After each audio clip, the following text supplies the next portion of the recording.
Hello दोस्तों, नमस्कार। कैसे हैं आप? उम्मीद करता हूं कि आप बिल्कुल स्वस्थ होंगे और आपकी पढ़ाई अच्छे से चली रही होगी।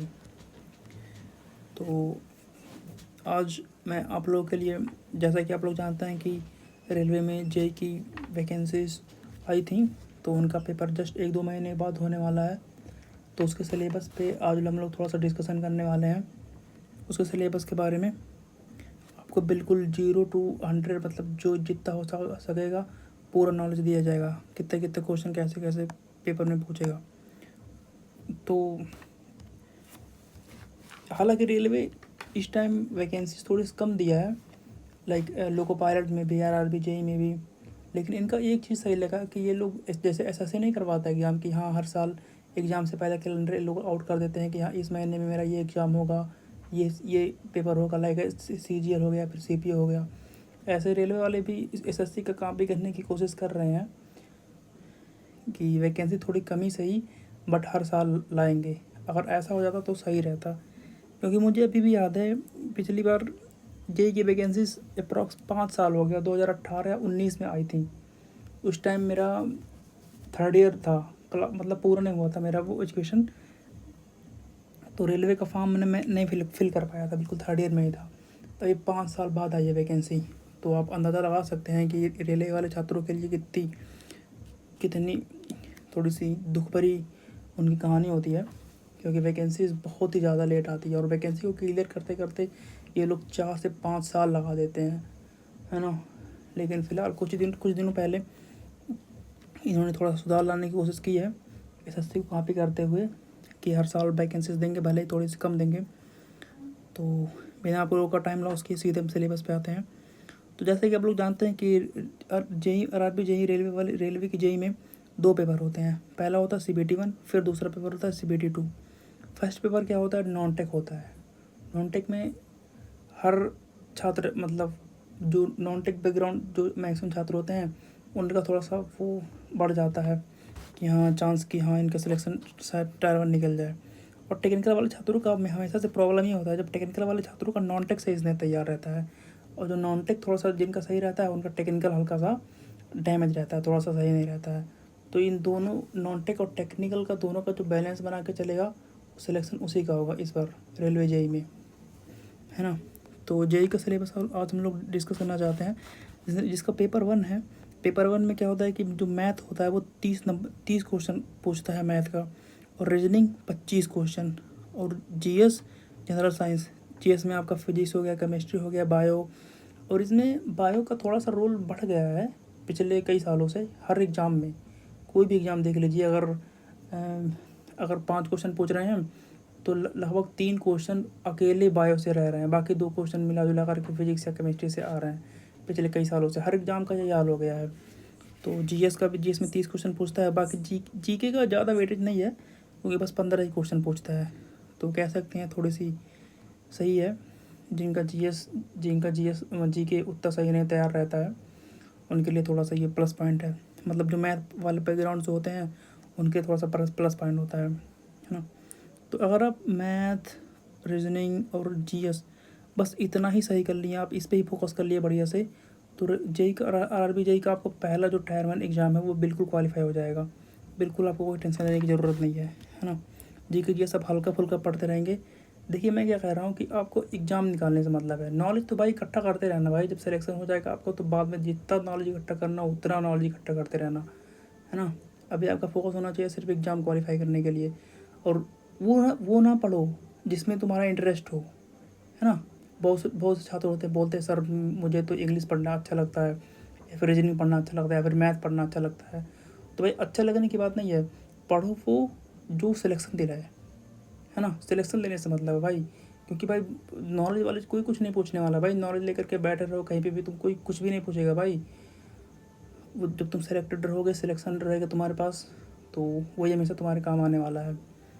तो वही मैं आपको बताना चाहता हूँ कि अपना आप मैथ पे फोकस करिए बढ़िया से, और रीजनिंग पे एक आध महीने बाद शायद एग्ज़ाम हो, 1-2 महीने बाद अच्छे से। और इसमें per day class important chapters भी लाऊंगा। इंपॉर्टेंट चैप्टर के अप्रॉक्स 10 से 15 क्वेश्चन या 20 क्वेश्चन मैं पर डे अपलोड करता रहूँगा, पढ़ाऊँगा आपको फ्यूचर में, है ना। परसेंटेज हो गया, एवरेज हो गया, हर चैप्टर से 15 से 20 क्वेश्चन जो इस बहुत ही ज़्यादा इंपॉर्टेंट रहेंगे, प्रीवियस ईयर क्वेश्चन पेपर रहेंगे मैक्सिमम, है ना। तो वो मैं उसका PDF डलवा दिया करूँगा नोट्स में। बाकी यही सिलेबस है। ये टोटल जो पेपर 1 होता है ये 90 मिनट का होता है ना। मतलब 1.5 घंटे का पेपर होता है, 100 क्वेश्चन होता है, 100 मार्क का होता है। कह सकते हैं कि SSC से थोड़ा इसमें प्रेशर हल्का सा कम रहता है।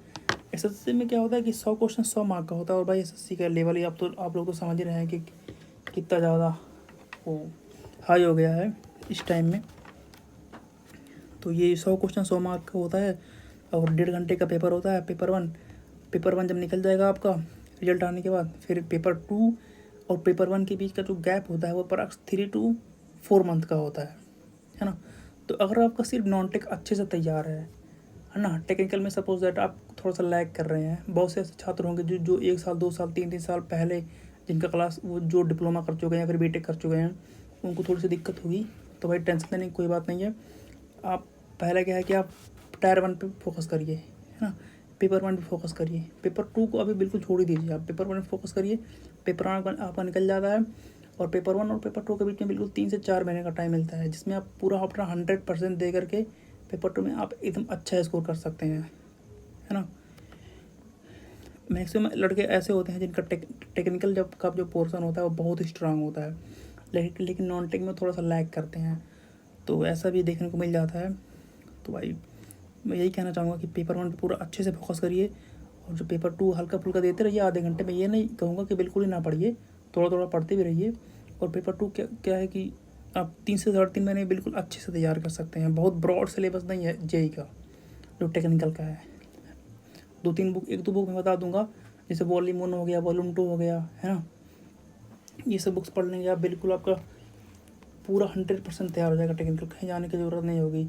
एक जैसे आप अगर मैकेनिकल इंजीनियरिंग से होंगे तो एक यश चंद्रा की बुक आती है, RS कुरमे की, और JK गुप्ता जो राइटर हैं उसके, उनकी बुक आती है, RS कुरमे नाम से बहुत फेमस बुक है, वो बुक आप कर लीजिए। बिल्कुल भाई कोई आपको टेक्निकल में कोई बिल्कुल पीछे कर नहीं सकता है ना। सिलेक्शन लेंगे आप बिल्कुल अच्छे नंबर से लेंगे। तो पेपर 1 था, अब मैं पेपर 2 के बारे में आपको बताने वाला हूँ। अब आ जाते हैं पेपर 2 के बारे में, जो कि 3 से 4 महीने के बाद होगा पेपर 1 के। आप पेपर 1 क्वालिफाई करने के बाद उसमें क्या होता है कि GK GS का रोल होता है उसमें पूरे जितने क्वेश्चन पूछे जाते हैं उसमें 150 क्वेश्चन पूछे जाते हैं। 150 क्वेश्चन 150 मार्क का होता है ना। और टाइम उसमें 2 घंटे का टाइम मिलता है। 150 क्वेश्चन 150 मार्क का होता है, और घंटे जो टाइम मिलते हैं वो 2 घंटे का टाइम मिलता है। इसमें कि GK GS का रोल थोड़ा सा अच्छा रहता है अगर नॉन टेक वाले पोर्शन को देखा जाए तो। 30 क्वेश्चन पूछता है GK GS का, GK से 15 और GS से 15 30 क्वेश्चन पूछता है GK GS से। कंप्यूटर से पूछ लेता है अप्रॉक्स 10 क्वेश्चन, और इन्वायरमेंट से पूछ लेता है 10 क्वेश्चन। ये तो हो गया नॉन टेक का पोर्शन थोड़ा सा, है ना, 50 क्वेश्चन। और बाकी 100 क्वेश्चन का टेक्निकल एबिलिटी आता है, टेक्निकल जिसमें कि आपका वो टेक्निकल वाला पोर्शन रहेगा जिससे कि आपने अपना डिप्लोमा या फिर बीटेक परचेस किया है। लाइक आप इलेक्ट्रिकल से रहेंगे तो इलेक्ट्रिकल से रिलेटेड आपका क्वेश्चन पूछेगा, मैकेनिकल से रहेंगे तो मैकेनिकल से रिलेटेड आपका क्वेश्चन पूछेगा, है ना।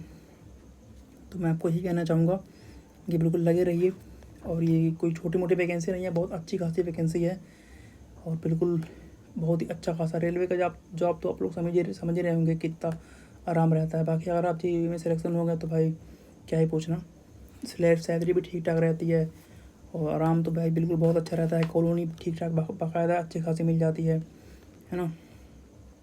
तो अगर आप एक सम्मानजनक जॉब चाहते हैं, आप बहुत अच्छा, अगर आप तैयारी करना चाहते हैं इनकेस फ्यूचर में, लाइक UPSC या फिर PCS का एग्ज़ाम देना चाहते हैं, लाइक CGL UGL का भी, या फिर PCS UPSC का एग्ज़ाम देना चाहते हैं, तो उसके लिए JEE का एग्ज़ाम बहुत बेस्ट है भाई। आप लगे रहिए इसमें सिलेक्शन ले लीजिए, फिर आराम से उसकी पढ़ाई करते रहिए। बहुत ही सम्मानजनक जॉब है JEE। तो यही था। और नेगेटिव मार्क इसमें 1/3 रहता है, तो तुक्का लगाने से बचें एग्ज़ाम में। मैं यही कहना चाहूँगा कि नए बच्चे होते हैं, बहुत सारे बच्चे होते हैं कि पहली बार एग्ज़ाम में बैठते हैं, तो तुक्का मारने में थोड़ा ज़्यादा ही तुक्का मारने को सीरियसली ले लेते हैं कि हाँ अगर मेरा सही हो गया तो बहुत अच्छा रहेगा। ये वो अगर 10 क्वेश्चन से तुक्का लगाएंगे, 7-8 से हो गया तो काम बन जाएगा। भाई ऐसा होता नहीं है। मैं खुद ट्राई किया हूँ स्टार्टिंग के दिनों में जब मैं प्रिपरेशन करता था, तो जितने क्वेश्चन तुक्का लगेगा भाई वो पूरा का पूरा मैक्सिमम गलत निकलता था। ये मेरा पर्सनल अनुभव नहीं है भाई, सभी दोस्तों का अनुभव है, सबसे मैंने पूछ रखा है, सबका यही सिस्टम होता है भाई। तो तुक्का उक्का लगाने से थोड़ा बचें और तैयारी करते रहिए बढ़िया से, अच्छे से। और जोन वाइज कट ऑफ जाता है इसका, लाइक अगर आपने इलाहाबाद जोन से भर दिया है, फिर पिछली बार का कट ऑफ जो था इलाहाबाद जोन का बहुत ही हाई कट ऑफ था, गोरखपुर जोन का भी बहुत ही हाई कट ऑफ था। क्योंकि यहाँ पे क्या होता है कि बच्चे चाहते हैं यहाँ पे सिलेक्शन लेना, क्योंकि फ्यूचर में अच्छी खासी अगर पढ़ाई आपको करनी हो, अच्छी बड़े जॉब की तैयारी करनी हो, तो इन जगहों पर रह करके आप कर सकते हैं। रैदर देन अगर आपका सिलेक्शन कहीं हो जाता है, लाइक असम उसम वगैरह हो जाता है, या फिर साउथ में कहीं हो जाता है, या फिर ईस्ट में कहीं दूर चला जाता है ना, तो थोड़ी सी दिक्कत होती है। मतलब कम्युनिकेशन दिक्कत वैसे नहीं होनी चाहिए, बट हल्की फुल्की दिक्कत होती है, लाइक वहाँ पे रहने में, कम्युनिकेशन करने में एक दूसरे के साथ, है ना। और यहाँ पे अगर इलाहाबाद अपने शहर में हो जाएगा तो चीज़ें थोड़ा सा कि वो थोड़ा सिमिलर रहेंगे, हाँ, हर चीज़ अवेलेबल हो जाएंगे आपको बिल्कुल अच्छे तरीके से। तो इसलिए यहाँ का थोड़ा सा कट ऑफ हाई रहता है। बाकी कट ऑफ से डरने की ज़रूरत नहीं है, जो बच्चा पढ़ेगा उसको सिलेक्शन होने से कोई नहीं रोक सकता, है ना। तो बस लगे रहिए, मेहनत करते रहिए। और मोटिवेशन, भाई देखिए मैं क्या कर रहा हूँ, मोटिवेशन और डेडिकेशन में बहुत अंतर होता है भाई। मोटिवेशन क्या होता है कि अचानक से आपके पास मोटिवेशन आएगा, दिन भर बैठ के आप 10 घंटे 12 घंटे पढ़ लिए, और अगले दिन पता चल रहा है आप 2 घंटे पढ़ रहे हैं, तीसरे दिन पता चल रहा है आधे घंटे पढ़ रहे हैं, उसका पढ़ ही नहीं रहे हैं। ये होता है मोटिवेशन का कोई मतलब नहीं होता है। और डेडिकेशन क्या होता है भाई, डेडिकेशन का मतलब होता है पर डे रेगुलरिटी। डेडिकेशन और रेगुलरिटी ये दो ऐसी चीज़ होती है कि लगे रहेंगे आप, लगे रहेंगे 2-2 घंटे। मैं ये नहीं कर रहा 10 घंटे पढ़िए, 3 से 4 घंटे पढ़िए, सफिशियंट है भाई इतना सिलेक्शन लेने के लिए। बट वो पर डे पढ़िए, पर डे 3 से 4 घंटे पढ़िए, वो यही होता है डेडिकेशन और रेगुलरिटी। और अच्छा करेंगे आप जीवन में। ज़्यादा टेंशन लेने की ज़रूरत नहीं है, क्योंकि टेंशन लेने से अच्छा खासा पेपर भी ख़राब हो जाता है। तो लग रही है दोस्तों, इतना ही मैं कहूँगा। और उम्मीद करता हूँ कि आपको सिलेबस के बारे में बिल्कुल अच्छे से जानकारी मिला होगा। और अपनी जो भी राय होगी कमेंट सेक्शन में ज़रूर बताइएगा। इसी के साथ साथ मिलते हैं आपसे एक नए वीडियो में किसी दूसरे दिन, तब तक के लिए धन्यवाद।